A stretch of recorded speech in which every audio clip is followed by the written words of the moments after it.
So it's time for the first talk of this summer retreat 2016.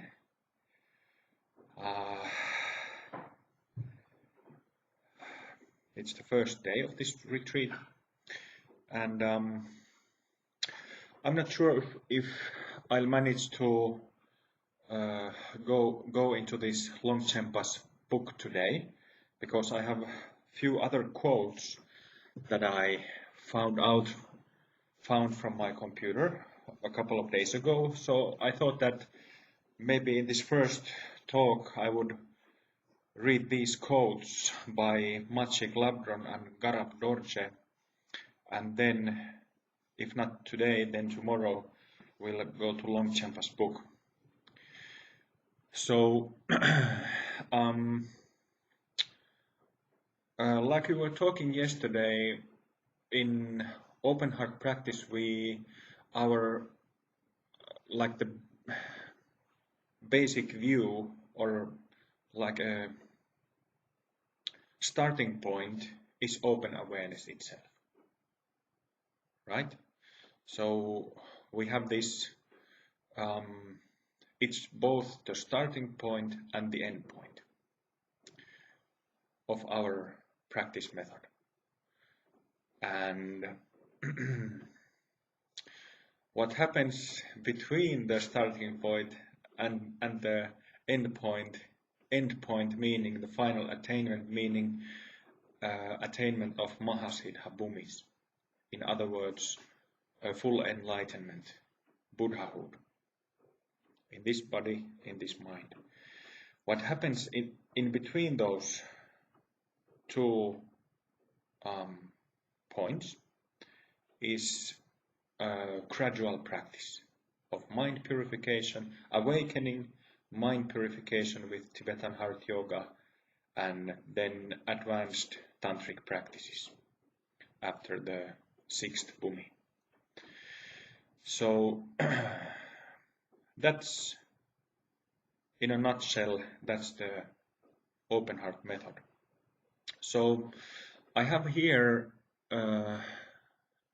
one quote from Machig Labdron regarding free and open awareness, that is Ati meditation, Atiyoga. These Machig's quotes are from a book called Machig's Complete Explanation, translated into English by Sarah Harding.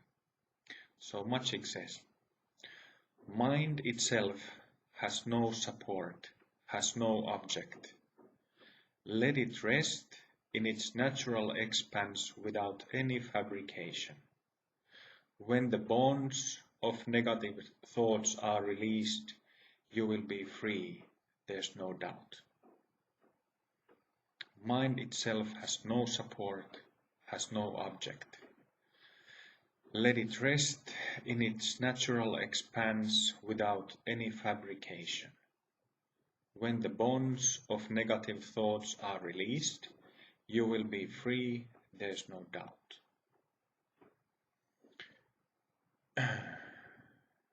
In the same vein, the master who established atiyoga Dzogchen teachings in this planet, in the human world, his name is Garab Dorje. He said in the same vein, like this: "Mind's nature is Buddha from the beginning. It has neither birth nor cessation, like space. When you realize the real meaning of the equal nature of all things, to remain in that state without searching is meditation."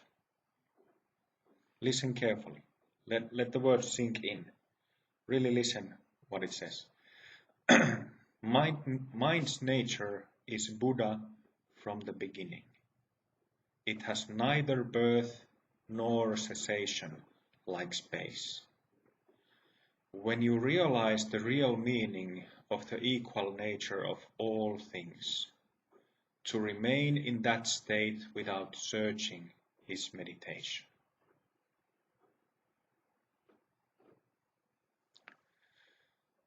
So these two quotes by Machig Labdron and Garab Dorje are like very simply put are the view of atiyoga.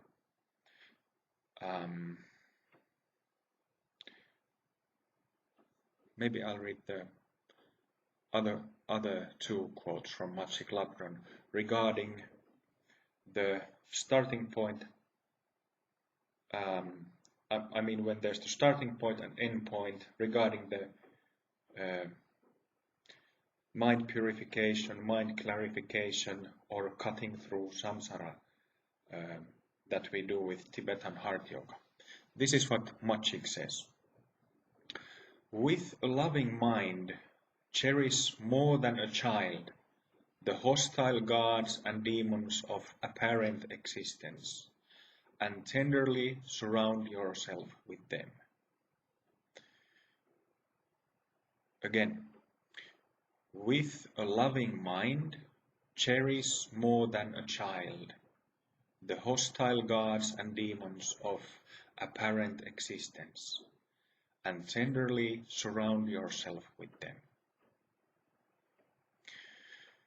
Then here is a direct quote from the same Machig book, second one. When Machig Labdron was directly asked by her son Tönjon Samdrup to define demons, she replied this way: that which is called a demon is not some great black thing that petrifies whoever sees it. A demon is anything that obstructs the achievement of freedom. There is no greater devil than the fixation to a self. So until this ego fixation is cut off, all the demons wait with open mouths.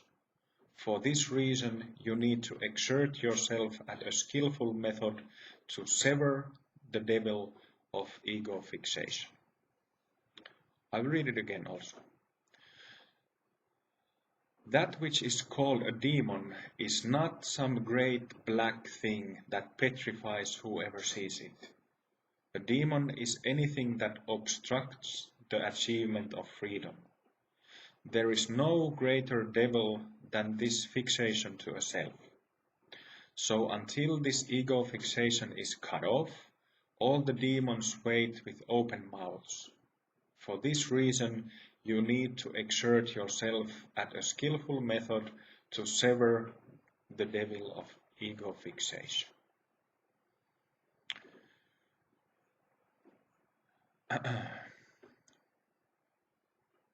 You need to exert yourself at a skillful method to sever the devil of ego fixation.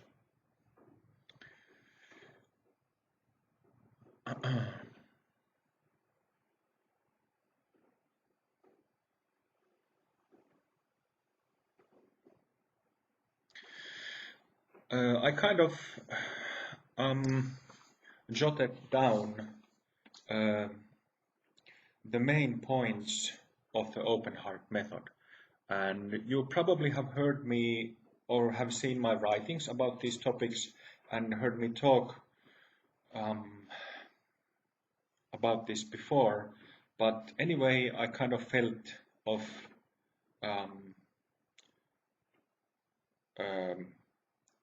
talking on this topic anyway. So the starting point and the end point is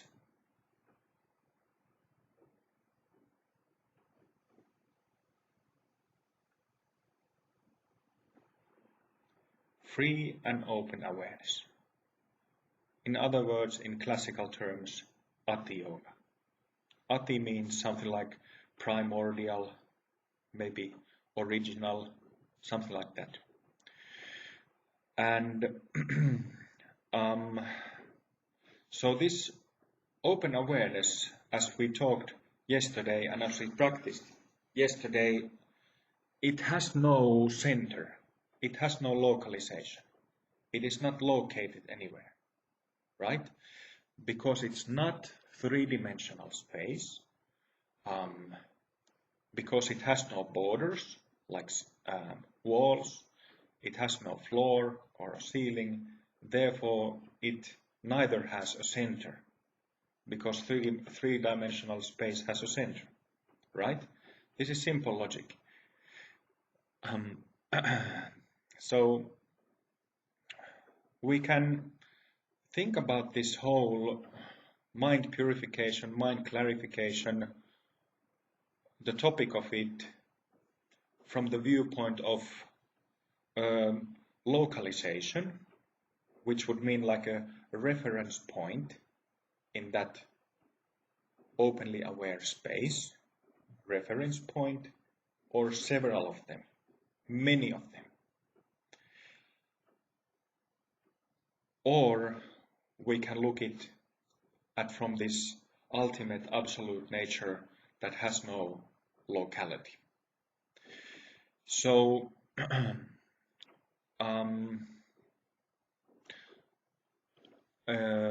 in open heart teachings we divide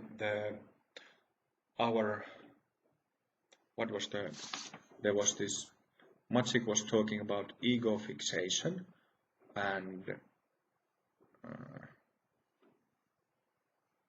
there was some other term here.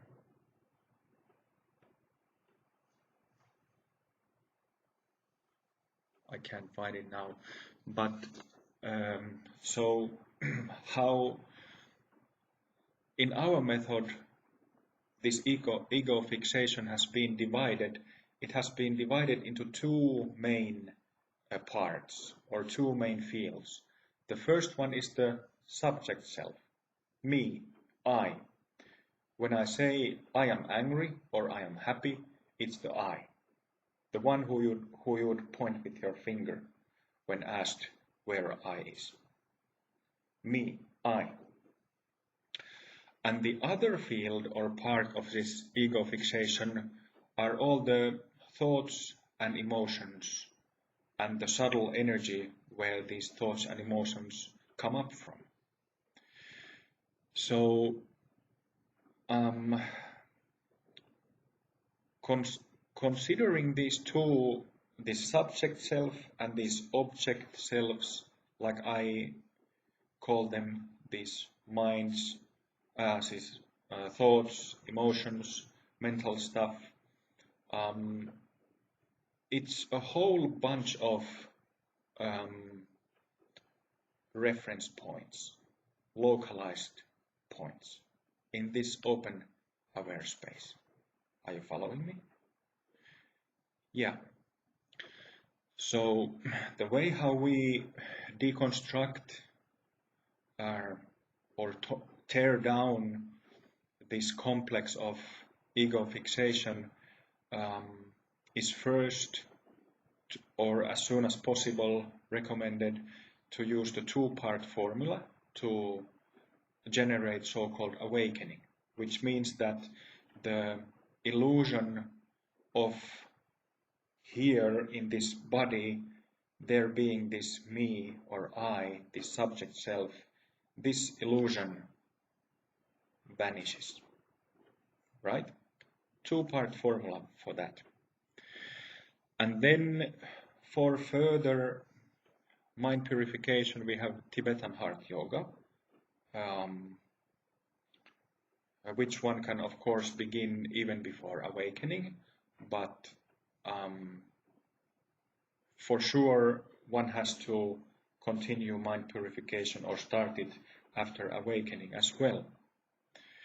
So the main method for this is Tibetan heart yoga, but this can be also, I've taught this with the term object vipassana.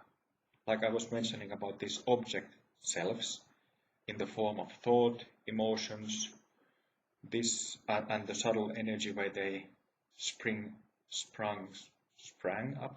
up from. So that energy, these localizations, we can do it in atiyoga practice as well. You all know that even when we manage to recognize or sustain this open awareness for let's say many seconds or half a minute or perhaps a full minute or several minutes. Even then there are thoughts coming up. And the way how I've taught this object Vipassana is just to allow this all mental emotional content, allow it to come up while being aware of it together with the open space. Right?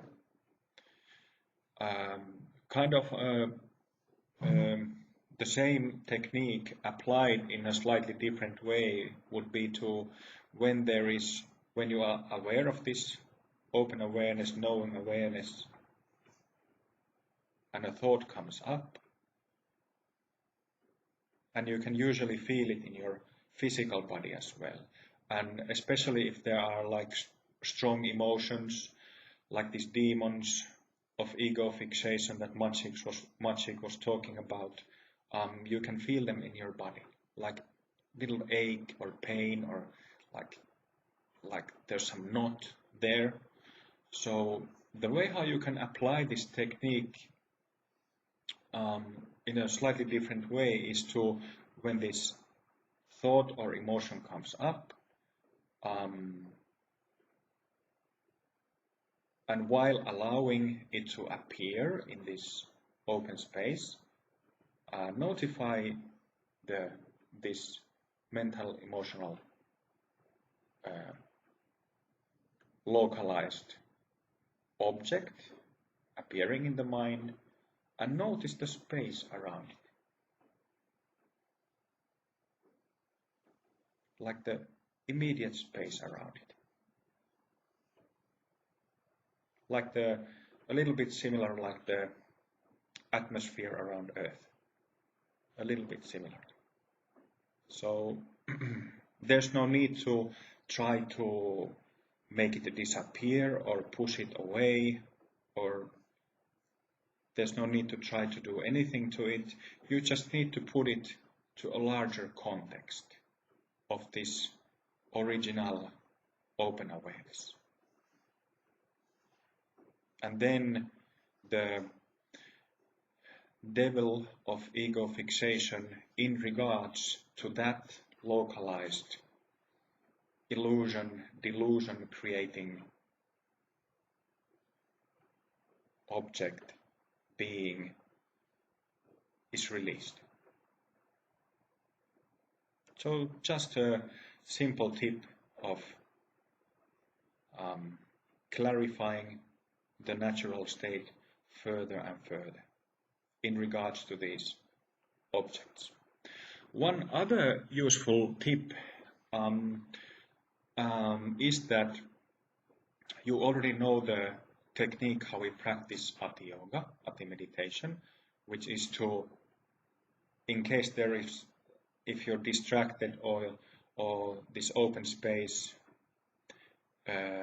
you don't recognize it well, you hit the spark by feeling, sensating, perceiving the eye space of the physical eyes and behind the physical eyes, together with the space behind the head.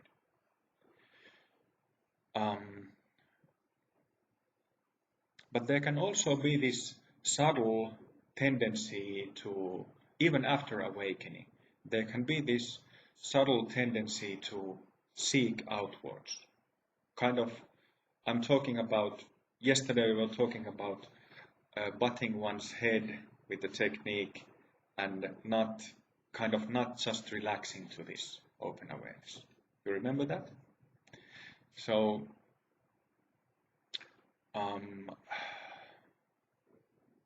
a very simple way to clarify the natural state of atiyoga is to check if there is anyone here. Check if there's anyone here. I'm pointing in between my eyes. Even if you're awakened, check if there's anyone there, or if it's just an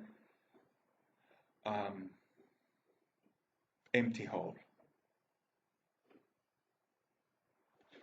So there can be this tendency of seeking or somehow making it better or making it perfect or something like this. But in this case, if this tendency is there, check if there's anyone in there. If there's any entity, self, me, I there. And usually when you just check if there is, it lights up.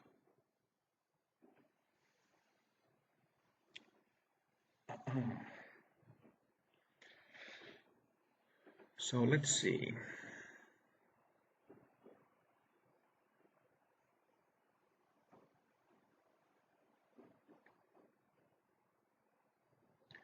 So yeah, you can, the way how we do it or learn to practice atiyoga meditation is by hitting the spark with the basic technique of sensing the eyes and sensing the space behind the head. But it can also be done with many other kinds of techniques. So we are using the eyes or emphasizing the use of eyes because there are special channels in the eyes connected to with the heart, but also because eyes for us people who see, it's the primary sense organ. So it's kind of natural, therefore, to emphasize and use eyes. But atiyoga can be practiced as well. It can be practiced with ears.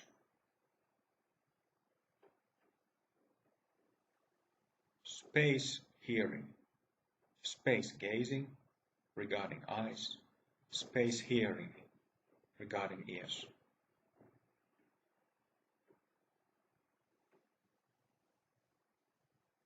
Or space sensing regarding the skin.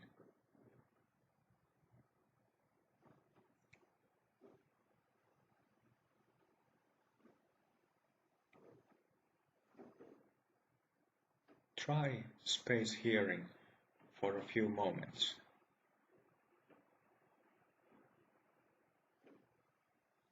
Listening to the space between the two ears inside the head and the space outside the head.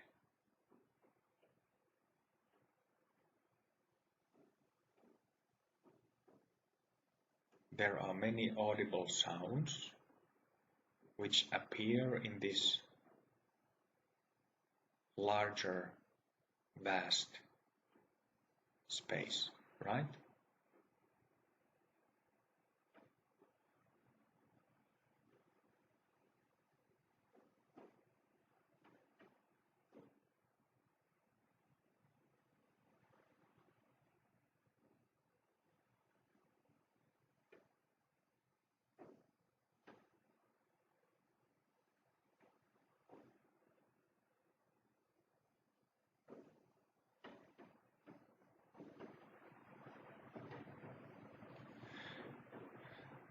While continue hearing the space, atiyoga through ears, open your eyes as well.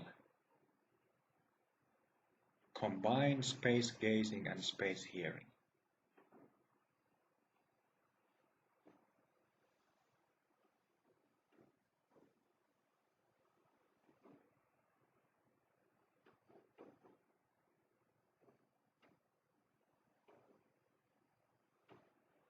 Very simple stuff.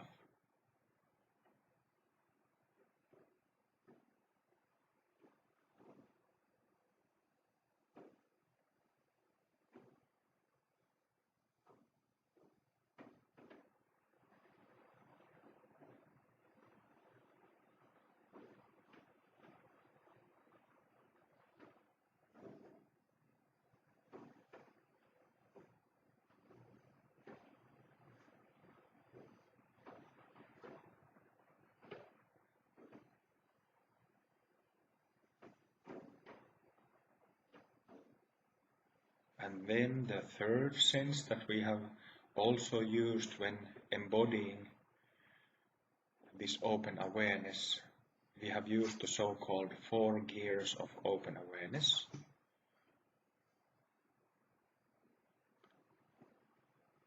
So the embodiment happens through the sequence of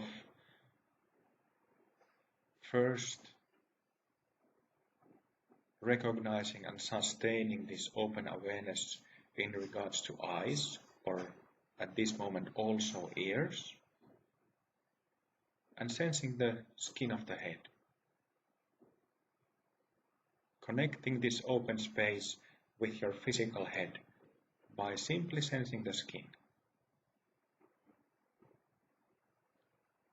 Then going down into body, in the body to neck and throat area, just by sensing the skin, and further to heart, chest level.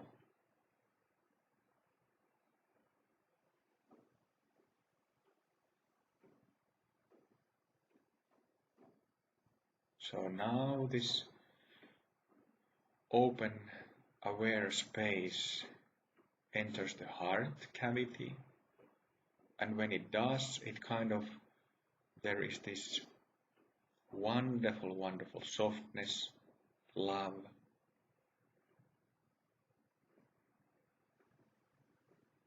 compassion,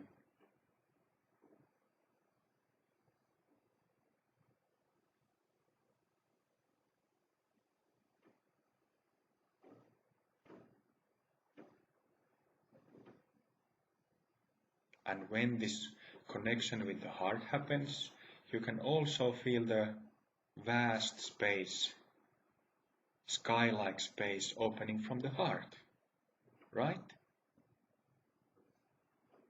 There's no localization either.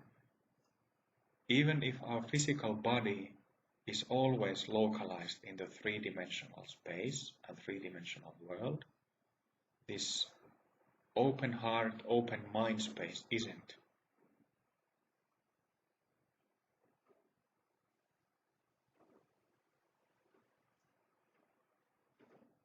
And then from heart, from the second gear, you can continue to the rest of the body, sensing the skin of your limbs,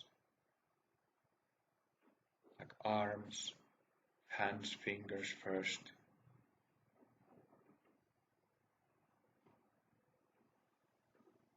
connecting them, then the lower torso and the lower back,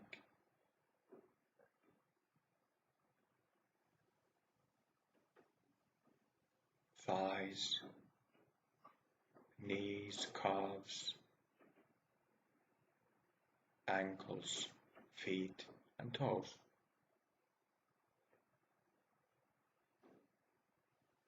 Now it starts to make sense, right?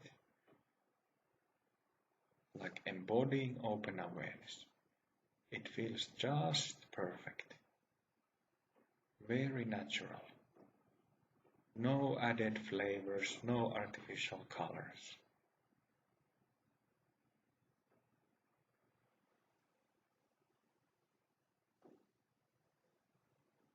Alive, clear, calm, without a locality, without a self. You can also feel the space opening from your torso and the limbs.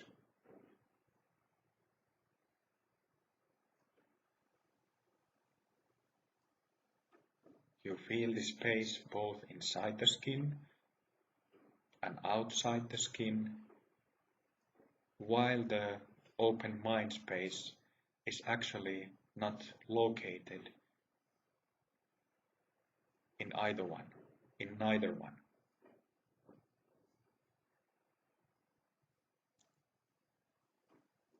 And like I said,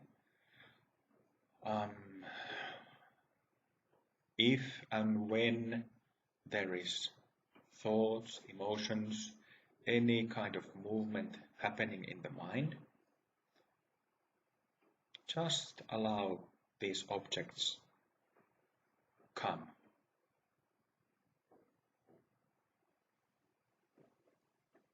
And then you can, becoming aware of these objects, you can notice the space around them.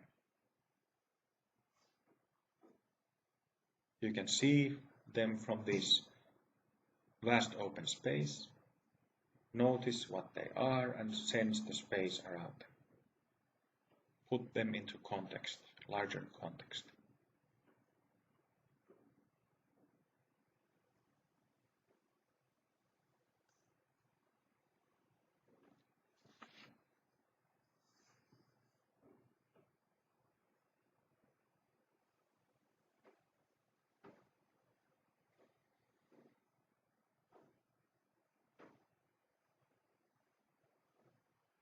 So it's still the same practice.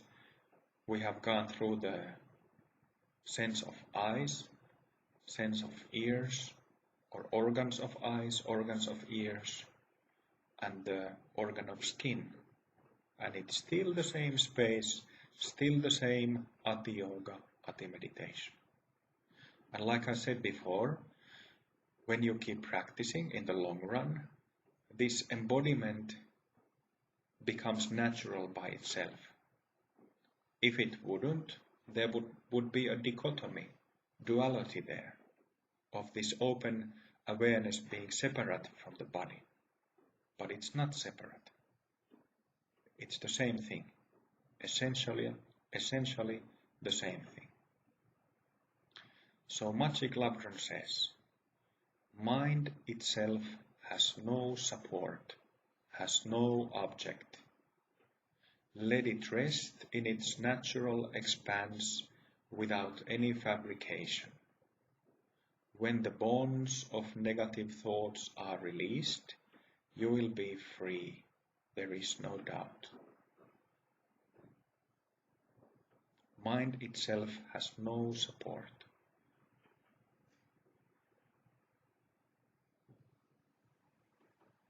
Has no support.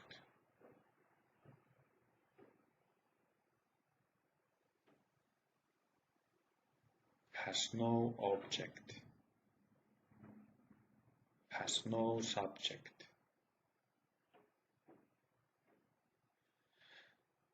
Sometimes it has been said that kind of figuratively that atiyoga is like jumping off the cliff without a parachute to a free fall. But the good news is that there is no ground. It's just a free fall. Right? It's kind of nice.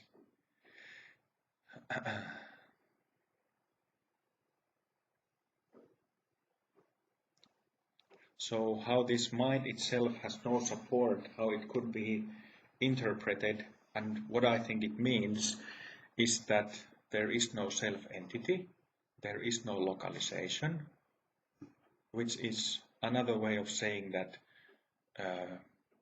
this mind itself is not three-dimensional. So it's free of the concept of dimensionality. Natural expanse without any fabrication. And this is very important to understand, that this natural expanse without any fabrication is accessible to anyone at any time or place. People who are ill, people who are sick, people who have problems, people who have a lot of stress or traumas, people who have been abused, people who have abused and who sit in prisons.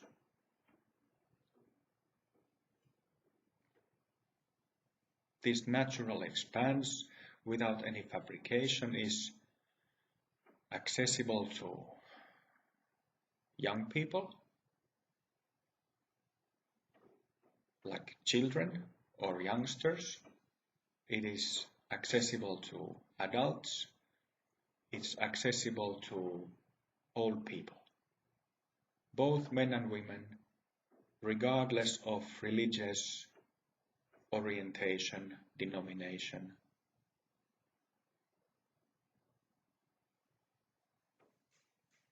This natural expanse is always there.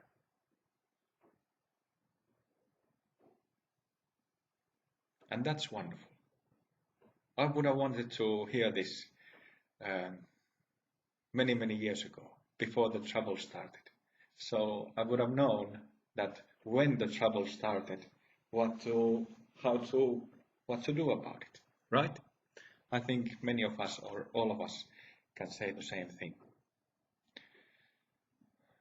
When the bonds of negative thoughts are released, you will be free, there is no doubt. So how the bonds of negative thoughts are released? And how is this freedom attained or achieved, accessed? Just like I explained. It can be done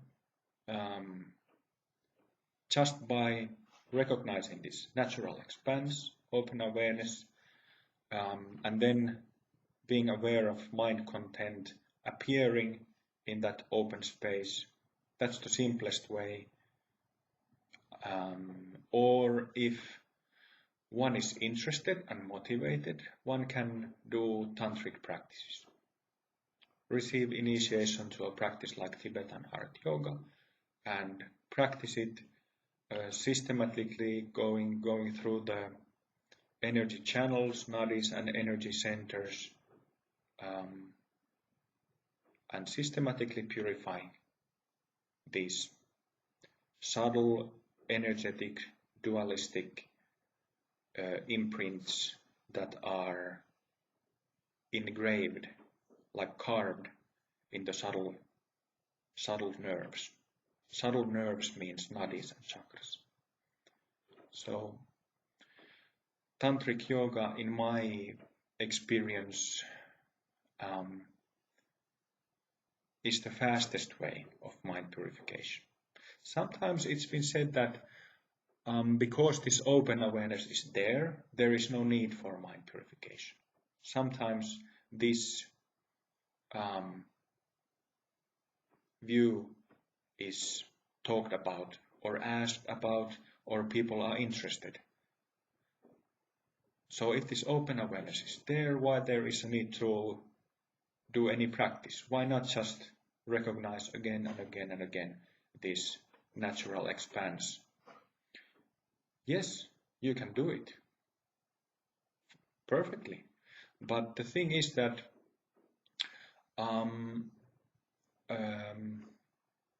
the dualistic delusion, this localization into numerous selves, like the subject self and the object selves, and the object selves can be like very small ones, like harmless ones, kind of harmless ones, and then there are the bigger ones, the harmful ones, like strong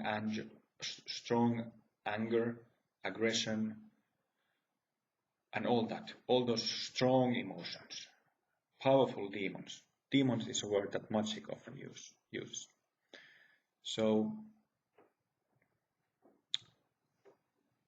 what was I saying? I lost track of thought. So yeah, the question of why not just recognize the natural expanse again and again. So yes, you can do it, but because there are so many, like numerous localized selves, dualistic selves, appearing and stored as subtle karma into our subconscious mind, it makes it difficult to know if this the most direct method of just recognizing the open awareness is suitable for you is to see how you do in your day-to-day life. Of course, you can try if you can have a solo retreat for 2-3 days and don't do anything else than, just recognize the open space and see how it goes. See if it works. If it works, great. But if it doesn't, there is a need to do something about it. It's just like a realistic reasoning, right? Mind's nature is Buddha from the beginning. It has neither birth nor cessation, like space. When you realize the real meaning of the equal nature of all things, to remain in that state without searching is meditation.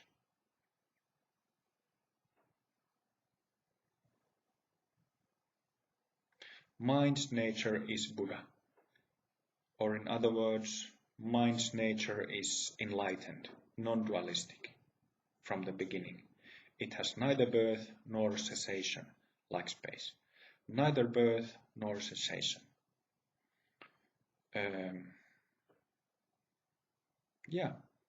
This space of open awareness has no starting point, nor ending point, nor central point.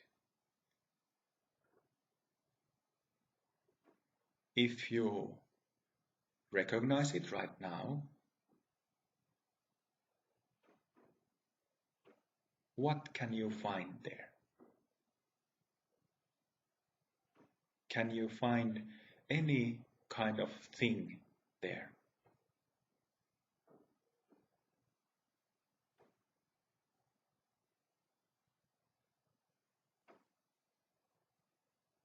Can you find an edge to it? A wall?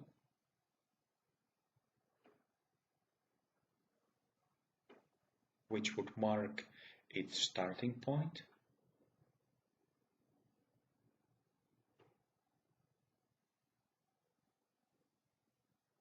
Can you find any localization in there?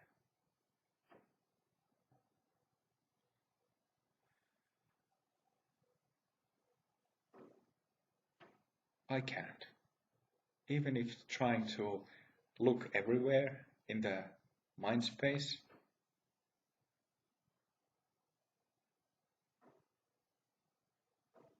and because it's connected with our sensory perception, meaning the sense organs, even if there is it, because we practice atiyoga mainly through the eyes, so that's kind of the center point, the eye space. That's kind of the center point of open awareness, open mind space. But if you really look, if there is a reference point there, localized in space, somewhere here, if with your attention you seek, look, watch, investigate, no, there is nothing there.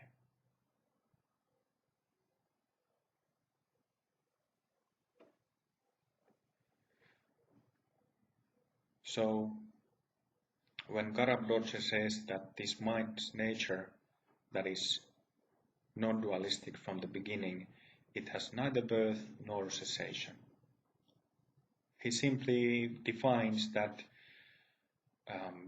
because it has never been born, it's not a thing or a being that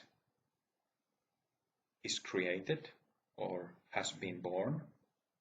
It cannot die, it cannot cease.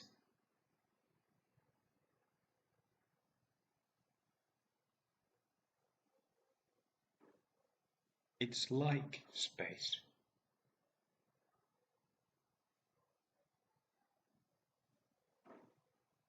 Even if you try to take a hold of it, like grab it, there's nothing to take a hold of.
And interestingly,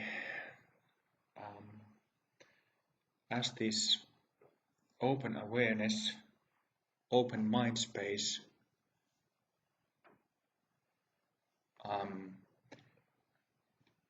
as it's colorless, like transparent, non-localized, non-dimensional, not a thing. When there is a contact, conscious contact to it, when it's consciously recognized, it has an immense effect on how we feel about ourselves and many things in our lives, about friends, about family, about doing this or doing that, or not doing this or not doing that. It has an impact in how we live and how we choose things, right? And interestingly, this selfless, me-less, I-less open awareness, when it becomes more and more, I don't know if the word is like dominant or prevalent in our living. Does it make sense? Yeah. So when it becomes more and more sustained, prevalent in our lives, all the things in our life kind of find their own balance, their own way.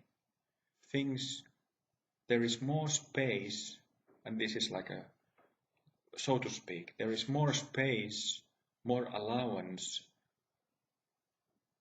to allow things happen in their own rhythm, in their own pace, in their own time. So this absolute ultimate open awareness, it makes sense of our relative life, starts making sense of our relative life, right?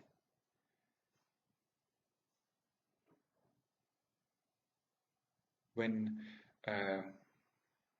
distraction, when it lessens or completely disappears, this distraction and illusion created by these dualistic selves, localized in space and time, when these lessen and these disappear, then life can be met as it comes, can be experienced as it is, right? And this is nothing mystical, this is just taste of the coffee, doing ordinary things, nothing magnificent, not fireworks. It's just the moment-to-moment full burn. I love this word, full burn, because it means like not leaving a trace. Full burn. There is no fumes that you leave behind or traces, dirt, ash. It's a full burn.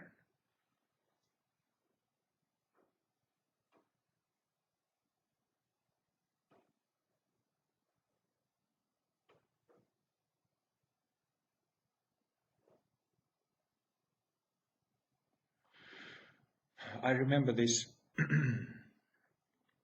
it was mentioned in the autobiography of a yogi. There is this story of this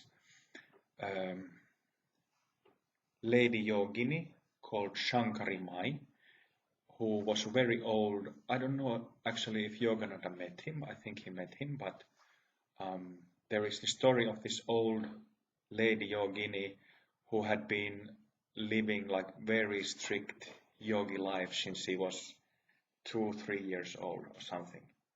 Her master locked her up in this cave, and she just had to, when she was a kid already, she meditated for hours and hours and hours a day.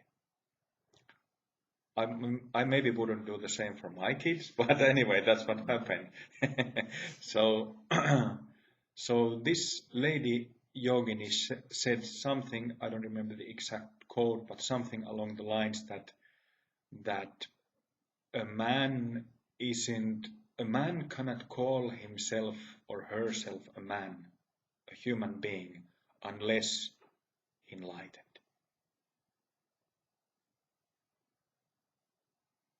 Or awakened. I don't remember which word, but you get the point. So it's like a very striking statement, but it has also very good point in it. I've sometimes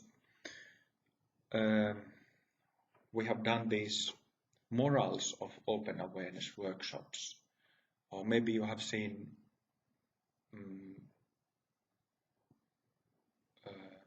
a text that I've written about it.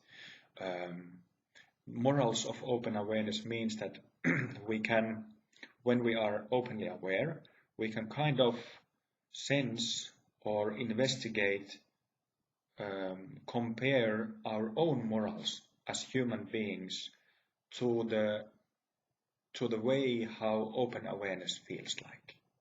We can see if it's honest, or if it could act, would it act honestly or dishonestly? Would it speak the truth or lie? Would it, if it could or would open awareness see some people more important and other people less important?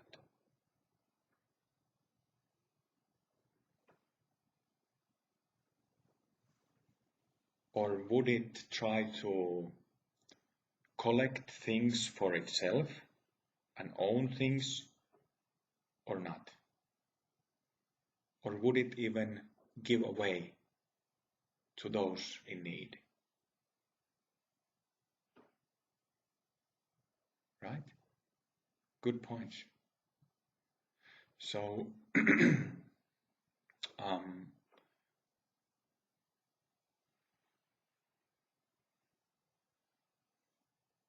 so it can be, or to me, it makes.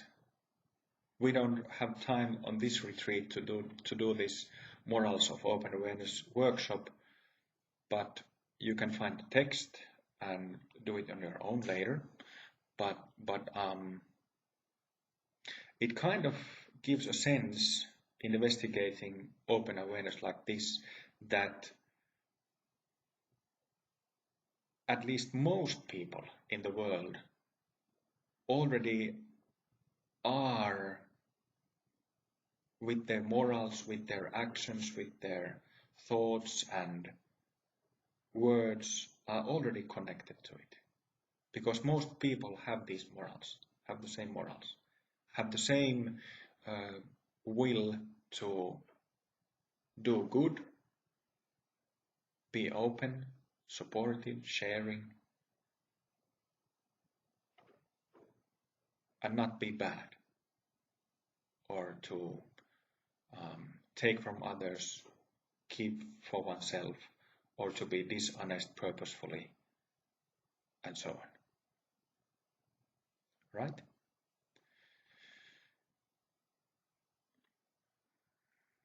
One thing that when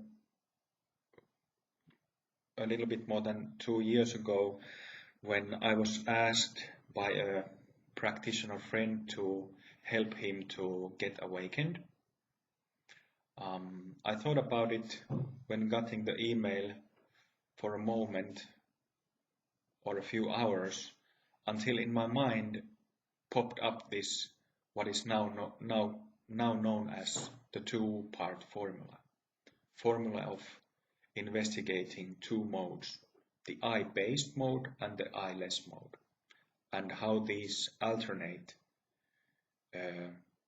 in one's own mind in everyday life. But it happens, this alternating between a self-based, localized mind content, dualistic mind content, with this non-localized open awareness, even though if it's not like well recognized, this alternating happens in the minds of all people. Self-based without self. Self-based without self. Thought meaning self-based, and without a thought, no self. Emotion, emotional reaction, self-based, without emotion at the next moment. Again without self, without localization. Does it sound familiar? So surely there are these moments of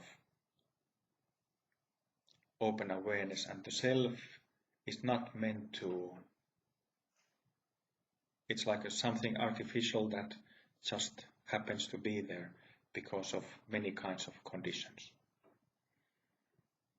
has accumulated there without noticing it, this illusion, delusion.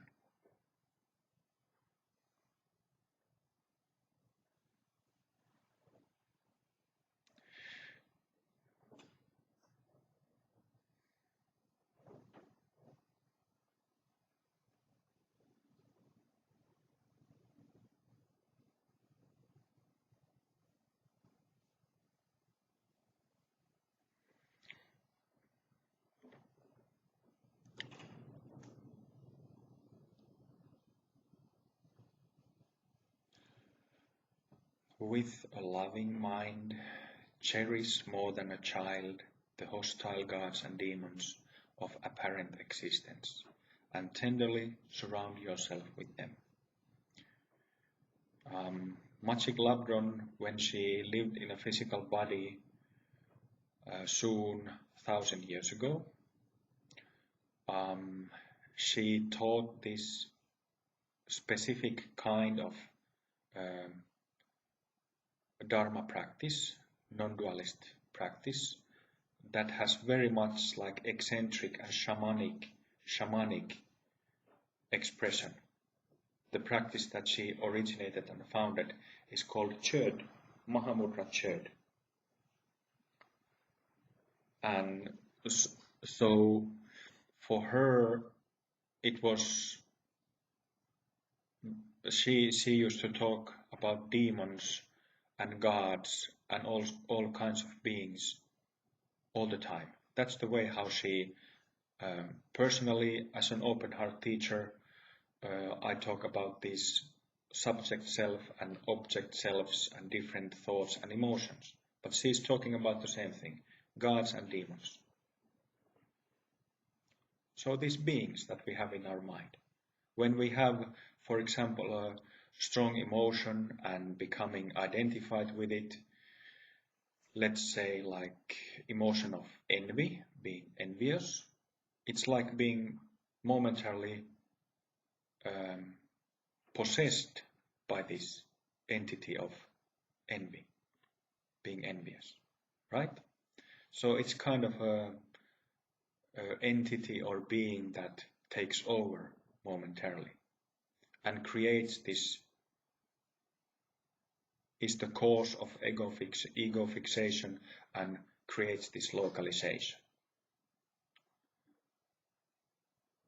So Machig's like the core of what she taught is really compassionate. It's really it's really moving in a way, because she says that with a loving mind, cherish the hostile gods and demons, and tenderly surround yourself with them. So usually, as you know, we have this, we want to avoid like negative states of mind, or something that doesn't feel comfortable in our physical life, right? So we want to stay away from things that we don't like. And in the opposite, we want to have more of those things that we like. But this is just being conditioned. And then when we have to face things that we don't like, would not prefer to face, anger, frustration, demons, and becoming totally identified with it. And then when we get what we want more of it, it's like this artificial happiness. Now I got a new BMW or something. I wouldn't mind having a new BMW, but seeing it as it is, seeing things as they really are, not putting anything extra with our mind and emotions of things, right? Understanding that everything is selfless, essentially, empty of self, that there is absence of self in everything that we experience, essentially.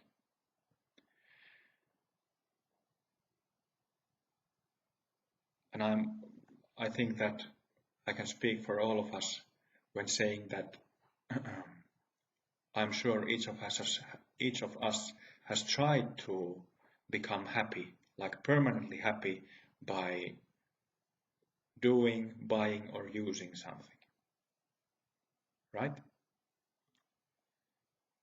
Maybe it's like a healthy lifestyle, or a lot of exercise, or an unhealthy lifestyle, substance abuse, abuse of sex, abuse of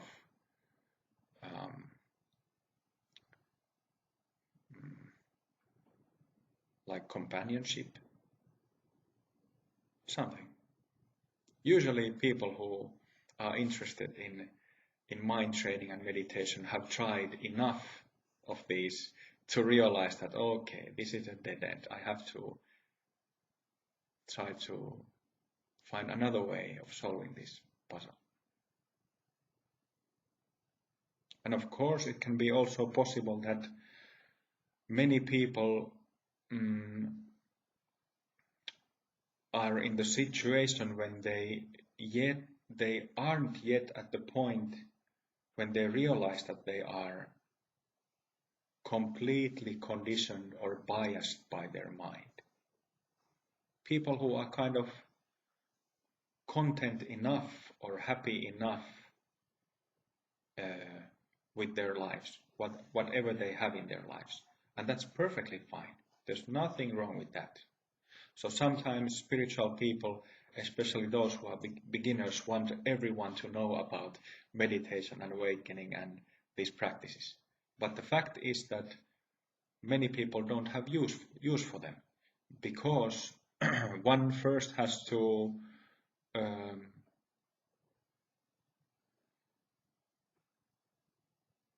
find out, one first has to realize the discontent, like the existential discontent that one has, like the existential dilemma, to have use for any kind of spiritual methods. So we need to have a problem that we can remove. If there is no problem, there is nothing to remove. And even high practices like Tibetan heart yoga or atiyoga won't change it, I think. So you have to first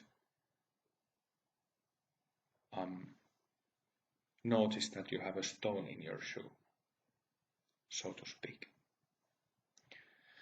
Okay, it's way over time, but I wanted to say all these things that I said, and then we will continue tomorrow on Longchenpa's text. Let's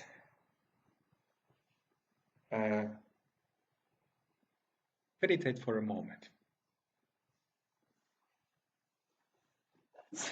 Just a few minutes.